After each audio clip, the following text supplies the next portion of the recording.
जब भी husband wife के डिस्प्यूट होते हैं या मेंटेनेंस का कोई केस होता है तो जनरली लॉयर एडवाइस देते हैं कि हस्बैंड को कि कि आप जो है अपना पे स्लिप को हटा दो या अपनी पे स्लिप ऑफिस से कम करा दो ताकि आपको ज़्यादा मेंटेनेंस ना देनी पड़े। वास्तव में ऐसा होता है या नहीं होता है उसके लिए आपको ये वीडियो देखनी पड़ेगी। लेटेस्ट में 2022 में सुप्रीम कोर्ट के एक लैंडमार्क जजमेंट में उसने ये डिस्कस किया कि हस्बैंड की इनकम के बेस पे मेंटेनेंस तय होगी कि नहीं होगी। उन सारी बातों को जानने के लिए शुरू करते हैं एक खास वीडियो। मैं आपका लीगल दोस्त advocate Satyam Khuranda from legal blogs channel में आपको लीगल जानकारियाँ मिलती रहेंगी और सुप्रीम कोर्ट के लेटेस्ट जजमेंट को हम डिस्कस आगे भी करते रहेंगे। आप चैनल को सब्सक्राइब कीजिए और बेल आइकन पर क्लिक कीजिए ताकि आपको इस तरह के इंफॉर्मेटिव वीडियो मिलते रहें। शुरू करने से पहले मैं आपको ये बताना चाहता हूँ कि आपको कोई भी लीगल केस से रिलेटेड कोई भी इंफॉर्मेशन चाहिए हो तो लिंक पे क्लिक कीजिए, अपना अपॉइंटमेंट बुक कीजिए। बिना वक्त गवाए शुरू करते हैं ये खास वीडियो। हस्बैंड और वाइफ के बीच में डिस्प्यूट होता है। वाइफ जो है 125 सीआरपीसी में एप्लीकेशन मूव करती है और कहती है कि मेरे को मेंटेनेंस चाहिए क्योंकि मैं अपना जीवन यापन नहीं कर पा रही हूँ और मेरे को अपने हस्बैंड का घर छोड़ना पड़ रहा है क्योंकि वो मेरे साथ क्रूएल्टी करता है या कोई भी XYZ रीजन की वजह से। 125 सीआरपीसी में उसे खिलाफ हस्बैंड के खिलाफ कोर्ट नोटिस जारी करती है और जैसे ही उसके खिलाफ नोटिस जारी करती है कोर्ट, उसको कोर्ट में बुलाती है और वो फिर एफिडेविट सबमिट करता है। उसमें अपनी इनकम की डिटेल्स देता है कि मेरी ये इनकम है। दोनों के आर्गुमेंट सुनने के बाद कोर्ट जो है फाइनल ऑर्डर डिसाइड करती है और वाइफ को मेंटेनेंस दिलाती है।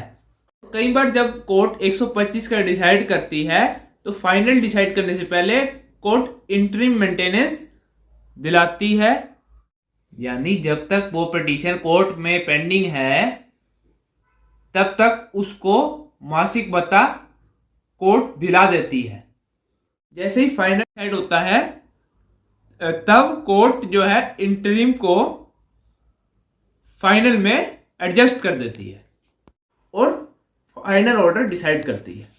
तो होता है सेक्शन 125 सीआरपीसी का बेसिक कानून। अब हम बात कर रहे हैं सुप्रीम कोर्ट के लेटेस्ट 2022 का जजमेंट की, अंजू गर्ग वर्सेस दीपक कुमार गर्ग। इस केस में हस्बैंड और वाइफ की शादी होती है। फिर जो हस्बैंड और वाइफ के बीच में बहुत सारे डिस्प्यूट्स होते हैं।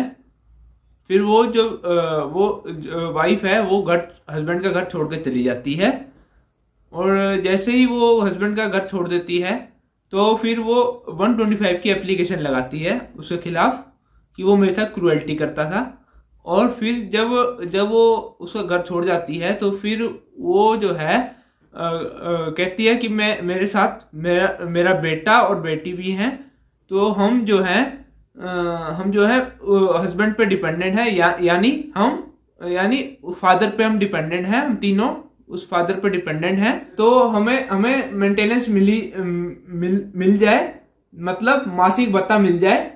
तो फिर जो है फैमिली कोर्ट ये डायरेक्शन देती है उसके एविडेंस सुनने के बाद हस्बैंड के कि जो हस्बैंड ने एविडेंस में ये कहता है कि मैं मतलब कुछ नहीं कमाता तो मैं उसको मेंटेनेंस कैसे दूं। तो फिर वो जो फैमिली कोर्ट है ये डायरेक्शन देती है कि जो वाइफ है उसको मासिक भत्ता ना मिले और जो उसकी डॉटर है वो 18 साल से ऊपर होती है तो उसको मेंटेनेंस तो नहीं मिलेगी क्योंकि वो मेजर में आती है और जो उसका सन है वो माइनर में आता है तो फिर उसको मेंटेनेंस उसको देनी पड़ेगी 6,000 रुपये पर मंथ।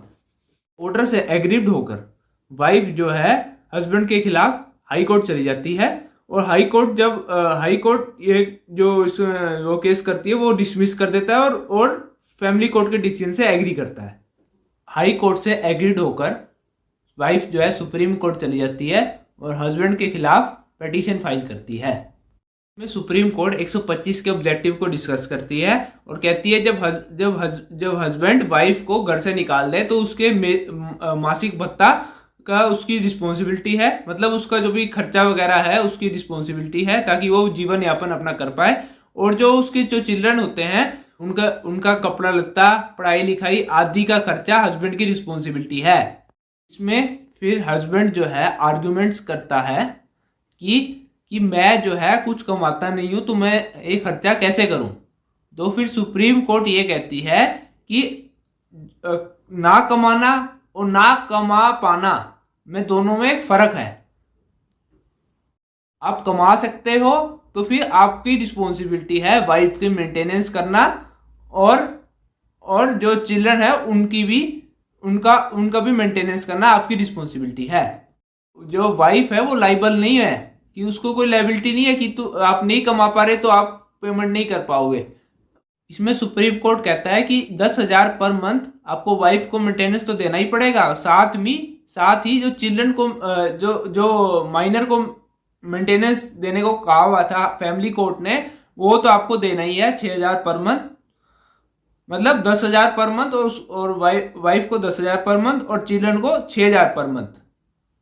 जो उसकी डॉटर होती है उसको मेंटेनेंस नहीं देना पड़ेगा, वो जो है 18 साल से ऊपर होती है। और यही सेक्शन 125 कहता है कि जब तक वो डिसेबिलिटी ना हो या उसके लैक ऑफ माइंड हो तभी उसको मेंटेनेंस मिलेगा, नहीं तो 18 साल से ऊपर होगी तो नहीं मिलेगा मेंटेनेंस, क्योंकि वो मेजर में आती है। तो इसको तो हम एक कानून डिस्कस करते हैं कि जो डॉटर है वो मेंटेनेंस ले सकती है under adoption and maintenance act.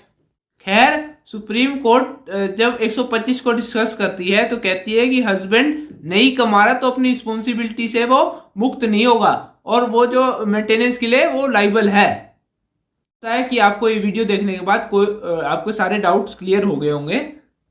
इस डिसीजन के साथ सुप्रीम कोर्ट ने फैमिली कोर्ट के डिसीजन को डिसमिस कर दिया, और जो हस्बैंड है उसको वाइफ के मेंटेनेंस के लिए लाइबल रखा।